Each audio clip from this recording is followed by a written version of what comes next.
Hi, my loves. It's Danielle Mercurio, and welcome to our show. How has this year been for you? It's been interesting, right? Like, I feel like in so many ways, this year is about momentum. It is about moving things forward. It is about things that you have been awaiting finally coming together, finally clicking. And in order for that to happen, we had to have some things potentially exposed. We had to have the car checked out, right? This year is 7, the chariot. So, in order to move your chariot forward, you got to take it over to the body shop. And the body shop's going to be like, hey, there's a leak in your tire. Or like, hey, the spark plug is disconnected. I don't know if that's a thing or not. Hey, you got to get your oil changed, right? All of these different things that need to be looked at, or like, hey, you've got too much baggage in the trunk, or hey, like, I know you want to get on this flight, but like your bag weighs over 50 pounds, you got to take a few things out. That's kind of been the tone, the essence, the environment of this year so far. So that, though, in a really beautiful way, we can be on the right track, we can be moving forward, and we can do it in a way that is in flow and that is lighter. So there's this lifting energy that's been happening. So if you have been going through that as I have been, I see you and I hear you. And with that, I am also here for it. And with that, it further solidifies this idea of showing up for your life in your own unique way. Likely, if we are connected, it is because we are outside the box. It is because we are willing to see things outside of societal norms. It is because we desire to coincide with what it is that we feel true deep in our soul into this current reality of the world as we know it. And so, in order for that to happen, we need to release where maybe we picked up a little bit of control, where maybe we've started noticing that we're clinging a little bit too much around what other people are doing, where we're relying too much on sources and forces outside of us, as opposed to embracing and adapting our own natural gifts, our own ability to be a little bit weird, our own sacred self, if you will. And so I want to take this time to talk more about how you can curate a life where you're living not just by your own rules, because again, like, let's throw rules out the window, but we're living more in the framework that makes the most sense for you. Cool? Okay, let's go.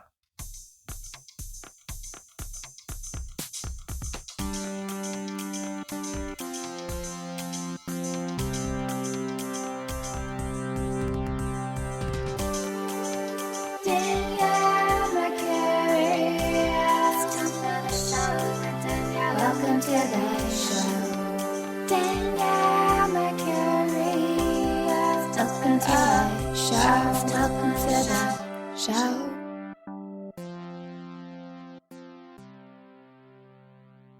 All right, let's do this. So, this idea of living outside the box, many of you, again, I feel like we're connected, there's a reason. And it's because you probably had some kind of aha moment in your life. You probably had some kind of wake up call. You probably had some kind of realization of, ooh, I live my life a little differently. I see things in a way that are outside of how most people do. I want to lead a life that is a little bit more creative. I want to do things that are a little bit more unconventional.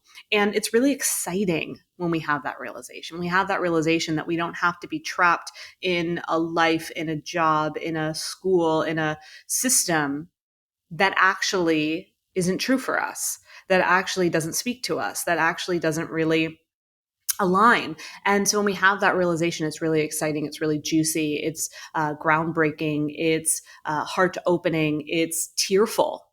It's a lot of things. There's also grief and anger and disappointment around why you couldn't have known this sooner, why you fell into these narratives that had nothing to do with you in the first place. And don't get me wrong. Our society is wired to be a certain way, and there are certain structures and timelines that we were given. And for some people, they actually do work. Or for some people, they actually don't care either way. And then for some people, they don't work. And then we feel like the outsider, the one that isn't quite fitting to what one should be doing. And, don't get me wrong, like it doesn't mean that you just drop everything and leave your life. There's still bills to pay, security that's necessary, things of that nature. But once you have that realization, you start to look at your current life and you start to look at how it could be different. To look at how, okay, if I don't want to be in this job anymore because I realize it's not the best use of me and my potential, how do I get out? What does that look like? What is that pathway for me? And we can look at it in our relationships. We can look at it with our health. We can look at it with our body. We can look at it in all the different facets of how we live our life. And again, it can be really, really exciting, but it also can feel really overwhelming at the same time. When I was in that sweet spot in my 26, 27-year-old self, there was so much relief in the awareness that, where is Zara? Do you hear her? I hear her. I don't see her. Zara, where are you? Oh, there you are. Hello. Hello, Miss Zara. Come join us. Thank you. There was this, sweet spot of relief. And when I say like I had my aha moments, it was, finally being willing to look at my life and look at where I was escaping, look at unhealthy habits I had developed, looked at the feelings of depression that I was harboring because I was feeling so lost. And also realizing that, I am neurodivergent, ADD. Don't my mind isn't programmed to do things in the way that other people do. And when I had that understanding that it wasn't my fault, it wasn't my fault that I was trying to fit myself into something that didn't work. That was a big relief. It was a blessing. It was something that made me feel like it's going to be okay.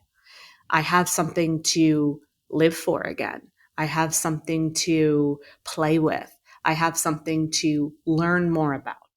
And then with that, at the same time, there's also this feeling of like, well, hey, why didn't I know this sooner? Or I could have saved a lot of time. Or how am I going to do all of this? It feels overwhelming, or like I want it all to start now, and my impulsion like starts to kick in, right? So there's like all these things that are happening. And so if you're in this space where you're still kind of unlearning who you are and rediscovering who you truly are, or not even rediscovering, just discovering and evolving into who you really are, you want to be gentle with yourself, and you want to take it in doses, especially in the age of technology that we're in now. And with the ability to just Google things at a moment's notice, it's very easy to want to just go to that place of nonstop research and searching the memes, going on Reddit, going down rabbit holes on Google, buying the books, right? And that's kind of what I did. I mean, I guess however many years ago, 10, 13 years ago, there wasn't as much technology, which sounds kind of wild to do all of that, but I definitely was doing it in my own way.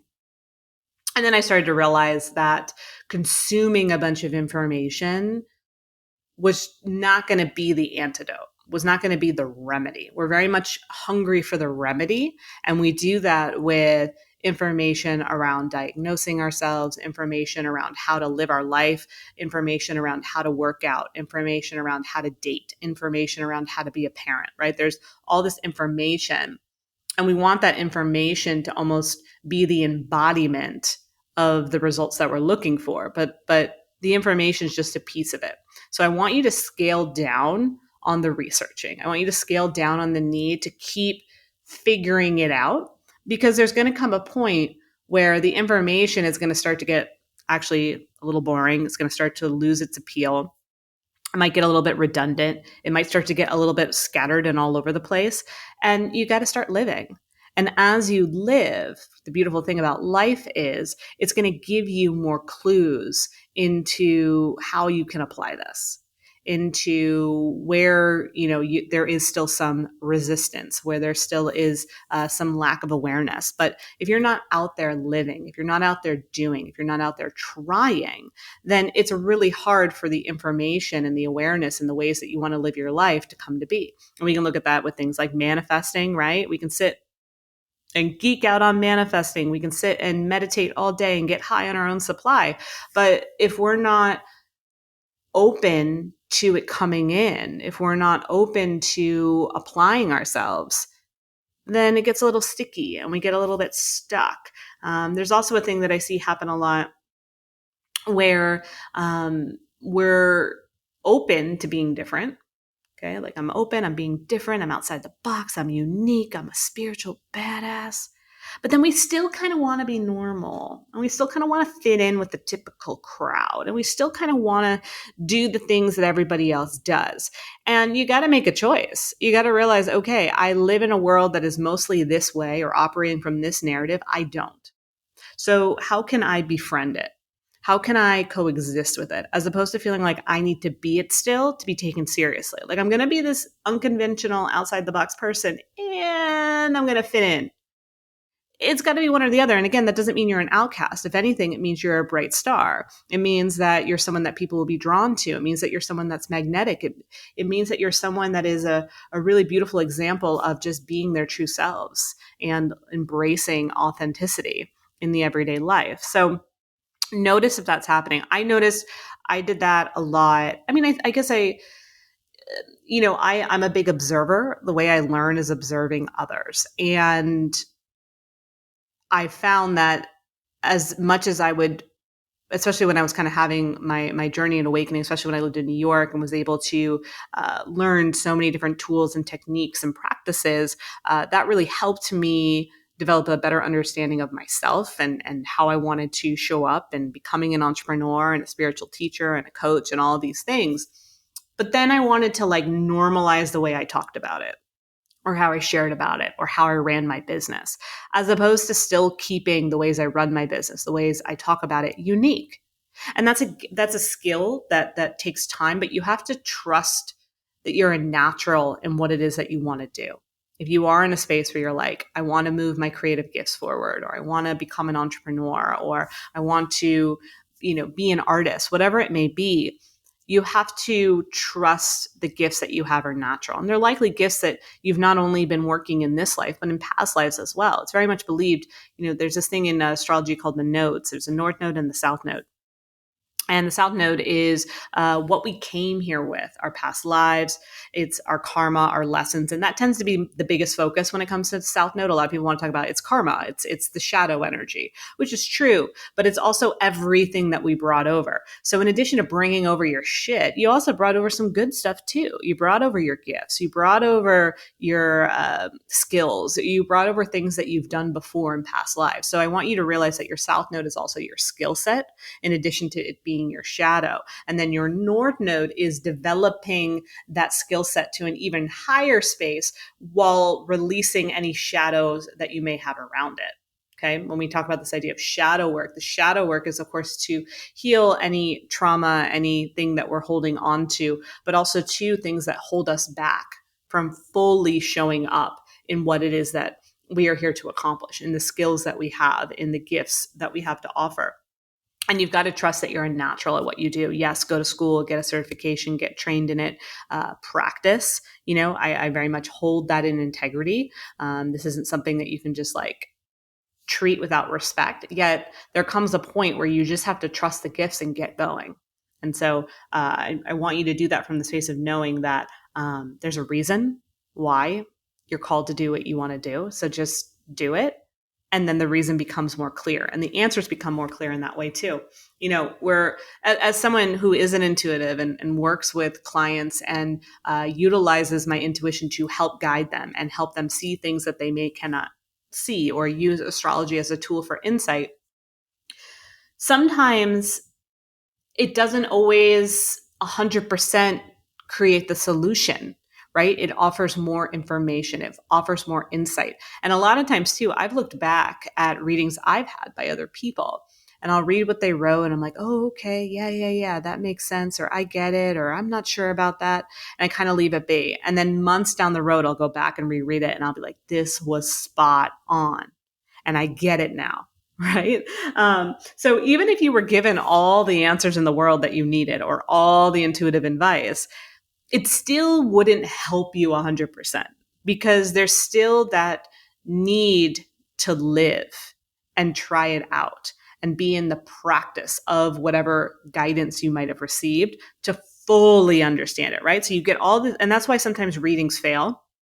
people, because they get all of this really juicy insight that I truly believe is true, because you're excited because there's a connection. It feels reaffirming. It's like, yes, I feel seen. I feel heard. This is the way.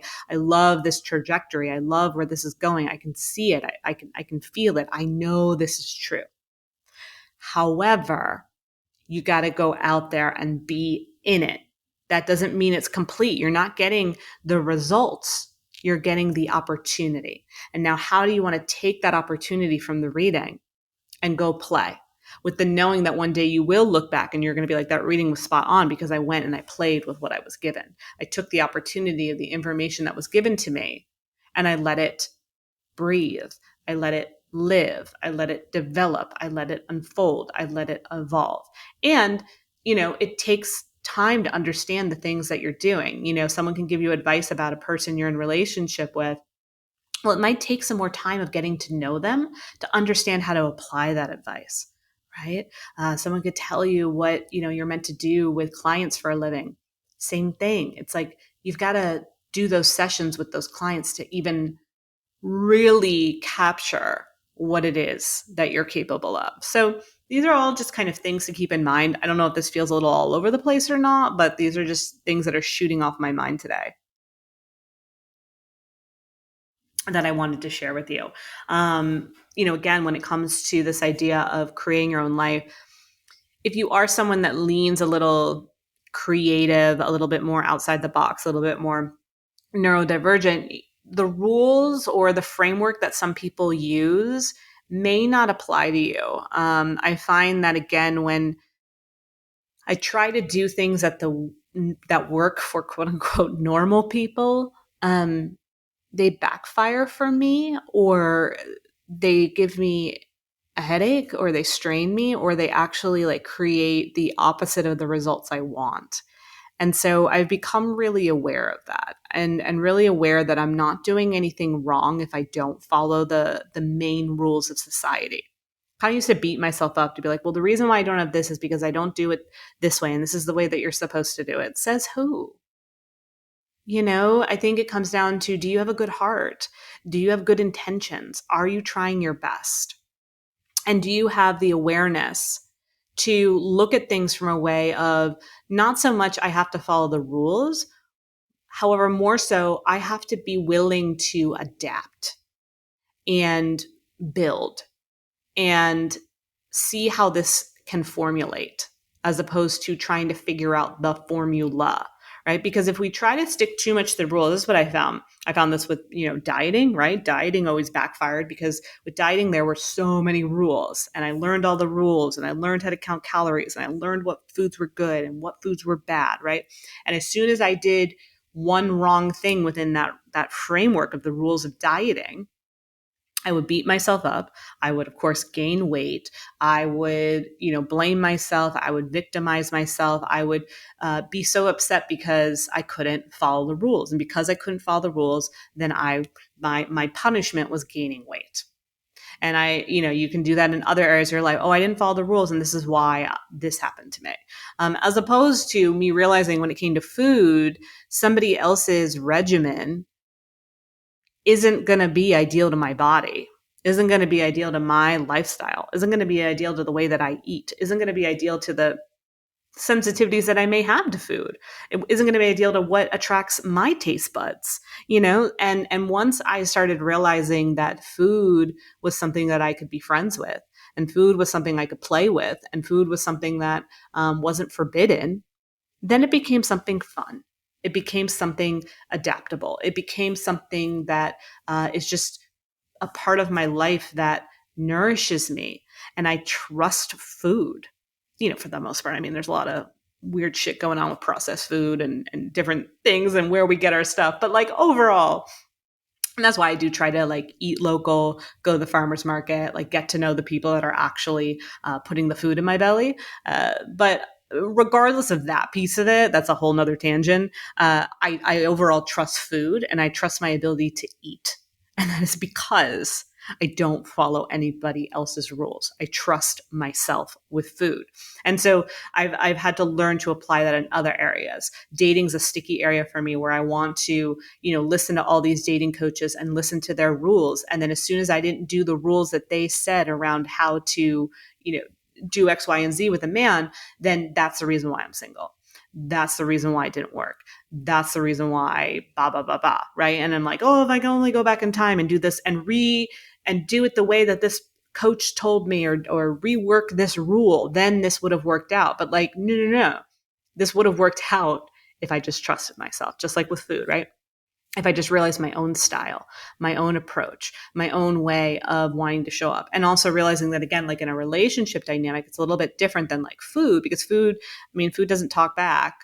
Well, I guess it does if it's like a cow or an animal. You know what I mean, though. But it's like not another human. All right, let's put it that way. I'm not a cannibalist. So it's not, it's a different dynamic, and it's a different quality of using your intuitive discernment to decide how you want to engage with another human, how you can show up, and also being open to how they're going to show up back to you. Because if you're following the rules, what if this other person's not following the rules, or they don't know about the rules? Then it gets really confusing. Like, no wonder we're all so fucking confused when it comes to relationships, because we're listening to all this advice and all of these rules, and the other person might not be following those rules, or they might be following a different set of rules. And then you're just focused so much on what everybody else is telling you to do, instead of just sitting with each other and looking at each other and looking at what that other person may need, or looking at their patterns, or looking at the ways that they're showing up.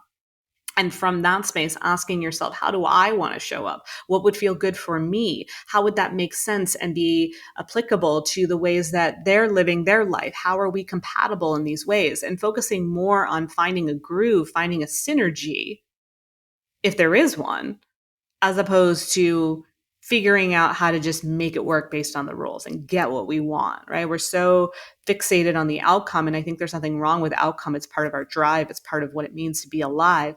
But at the same time, it comes to a point where you got to realize all you have is right now. And all you really want is right now. If you really think about it, all you want is right now. You can romanticize and think fondly of the past. It's a beautiful thing. I love sitting in my memories. I also love fantasizing about the future. Yet that can't be my norm. That can't be where I try to exist, because that is not the truth. The truth is all I have is right now. And how do I want to embrace right now? How do I want to embrace like the next few hours of my day? How do I want to anticipate how things will roll out, and then runk, I don't know what I'm trying to say, runk, come right back to now. I swear I'm not on anything right now at all. Just I am drinking some hemp tea, but it's not like activated hemp.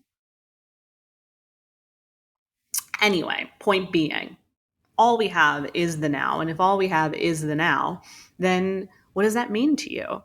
And do you want to infuse and insert rules into the now? Or do you just want to like assess it and be like, this is what feels good?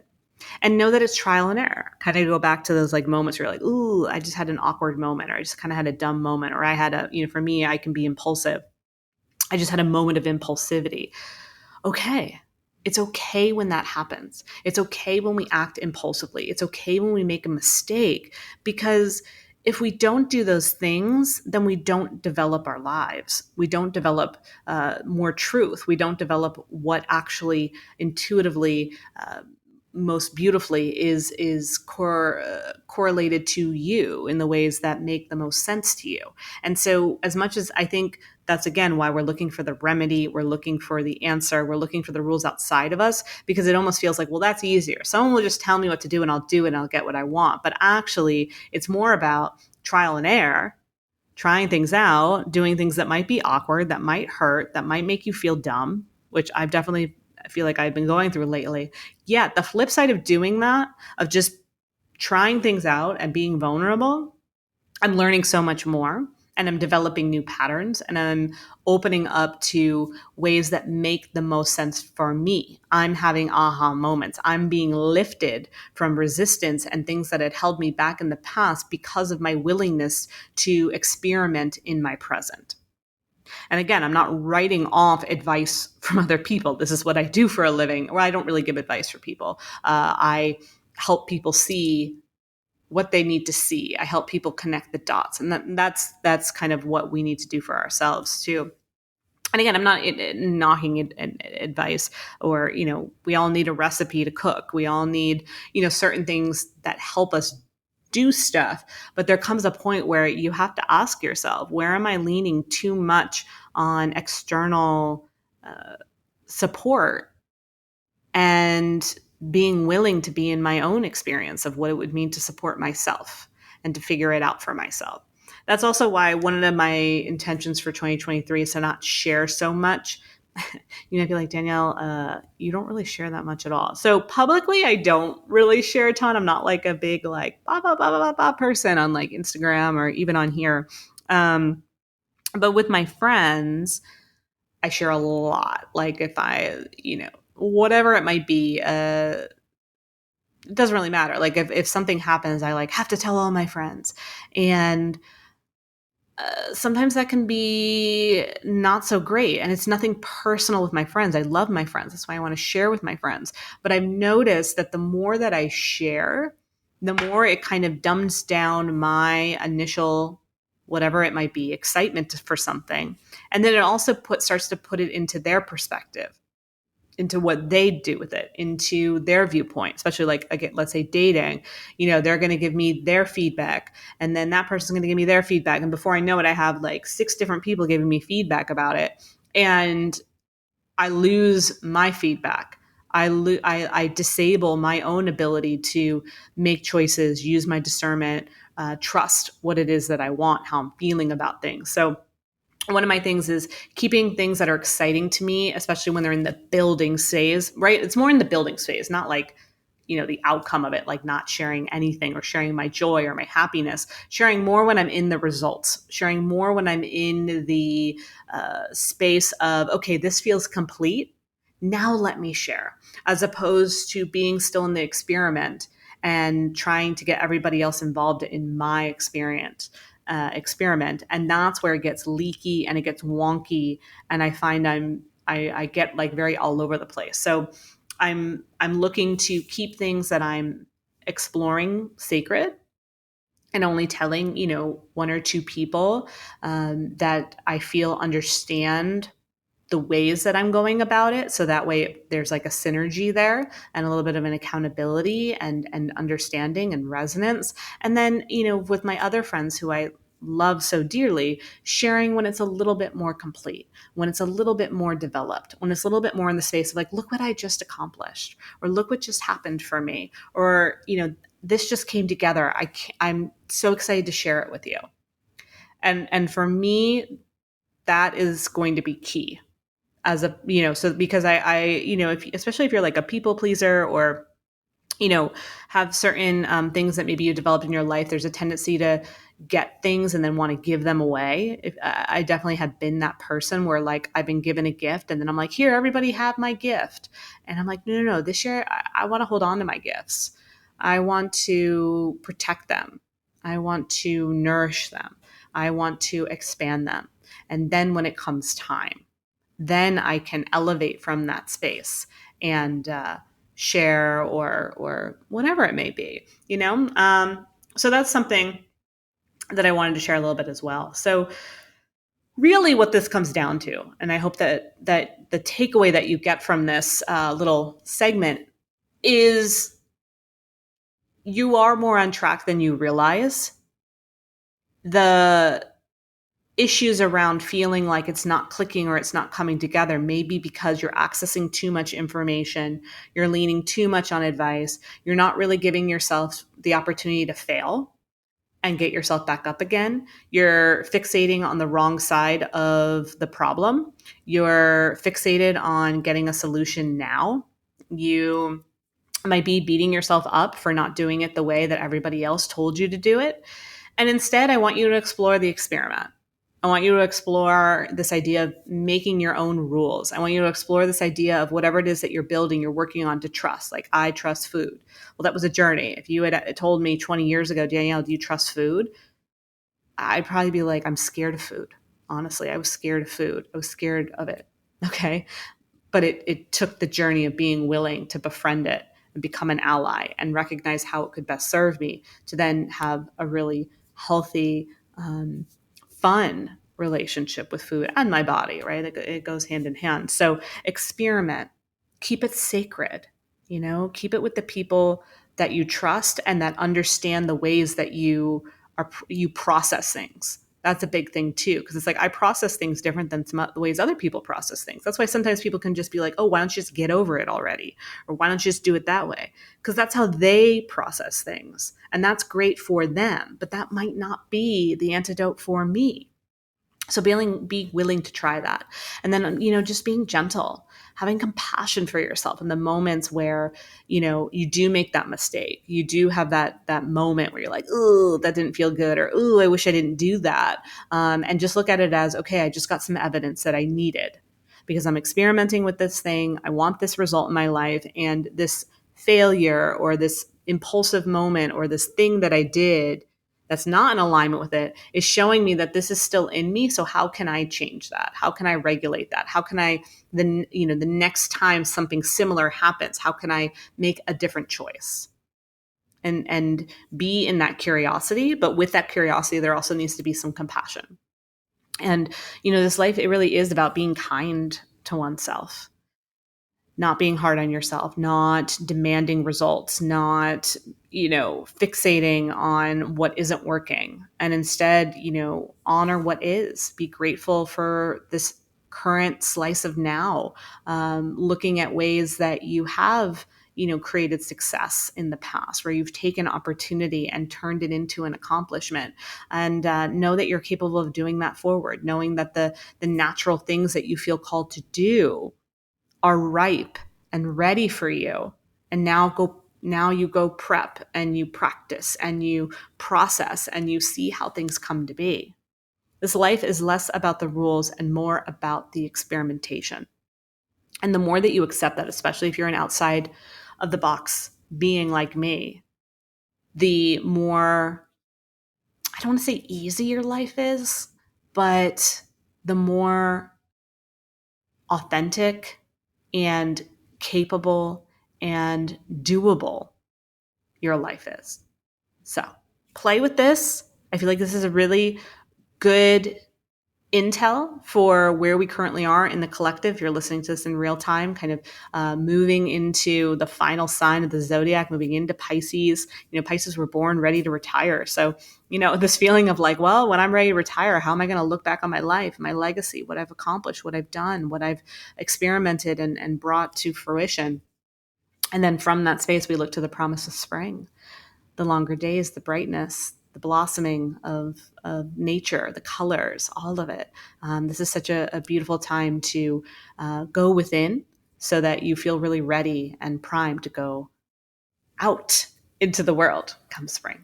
All right, if this resonated with you, drop a little rating. I love to see the numbers go up. I think I'm at 86 reviews. If we can get it to 88 or 89, because my birthday's 8/9, that would be really magical. Share with a friend. Let me know you love it. And till next time, my lovely.